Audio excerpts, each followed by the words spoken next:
Hello! Welcome sa The Plantation Garden and Forestry Nursery.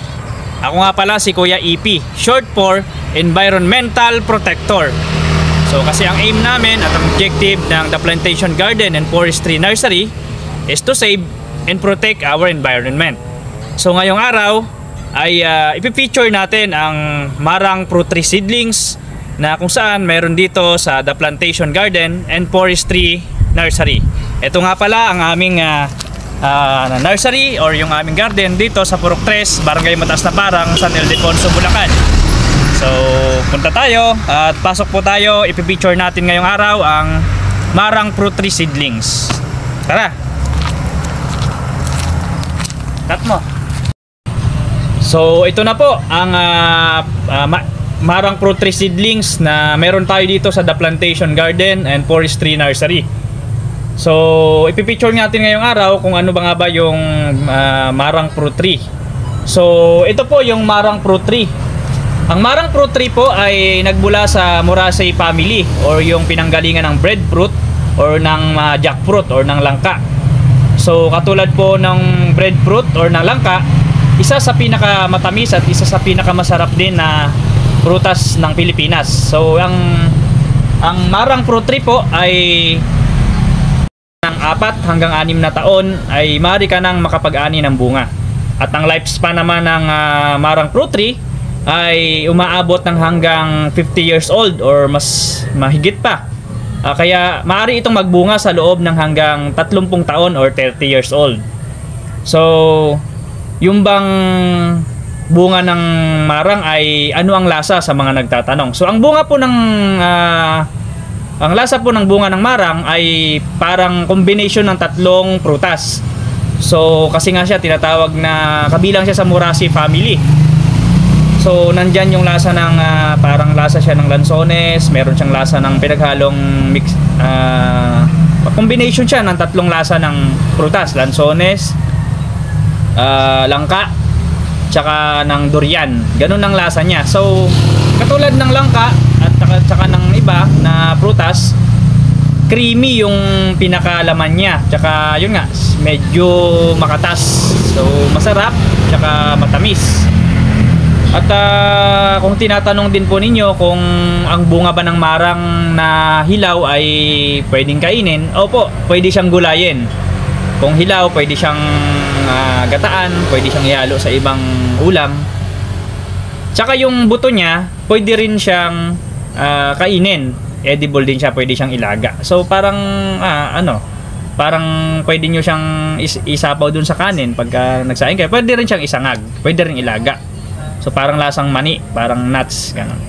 So ang marang fruit tree po ay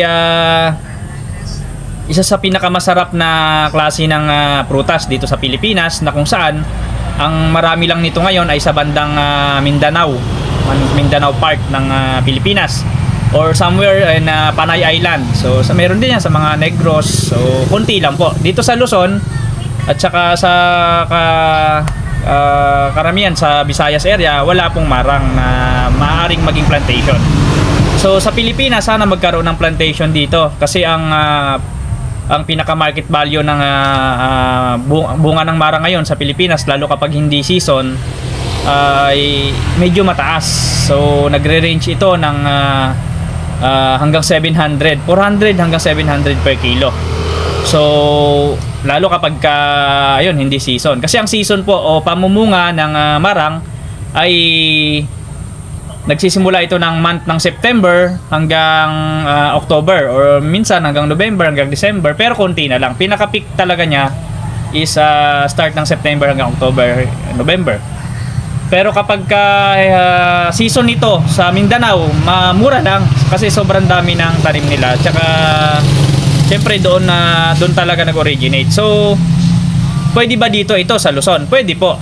Pwede itanim ito sa Luzon. So hindi naman siya ganun kaselan, basta panahon ng tag-araw, didiligan lang din. Tapos yung lupa, kumbaga hindi lang laging natutubig. Medyo kumbaga hindi siya malulubog sa tubig, hindi bahain yung area. Parang langka rin siya, medyo ayaw niya ng maraming tubig. So meron kami dito sa Plantation Garden, Forestry and Nursery Dito lang to sa Purok 3, Barangay Mataas na Parang, San Ildefonso, Bulacan, which is matured seedlings na rin, so pwede nyo siyang itanim, hindi na siya mamamatay. Ang size niya is about 4 feet hanggang 5 feet. So pagka tinanim ito, hintay na lang na mga around yun, nasa 4 to 6 years magbubunga na. So kung gusto nyo pong mag-avail ng pantanim o pananim na marang seedlings, pwede nyo po kaming bisitahin dito sa aming nursery. At kung hindi naman po kayo makakapunta at medyo malayo, pwede na kayo mag-message dito sa aming Facebook page, The Plantation Garden and Forestry Nursery. So kung pupunta po kayo dito, accessible lang siya, malapit lang po kami sa highway, around 1 kilometer lang from National Highway. So hindi naman po ganun kahirap hanapin. Tsaka hindi lang pumarang ang meron tayo, marami pa tayong mga prutas na maaaring yung maitanim. At hindi lang basta nakapagtanim ng puno, lalo kapag prutas, meron kapag hinihintay na bunga.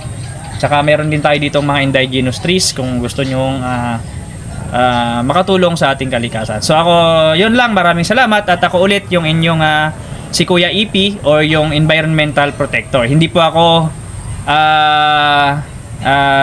tinatawag na agriculturist, pero isa akong agribusinessman, tsaka isa akong kumbaga responsibilidad ng isang tao, pangalagaan ng ating kalikasan. So ito, nagpapatubo at nag-aalaga tayo ng mga puno na pantanim. So yun lang, at maraming salamat at mag-ingat kayo lagi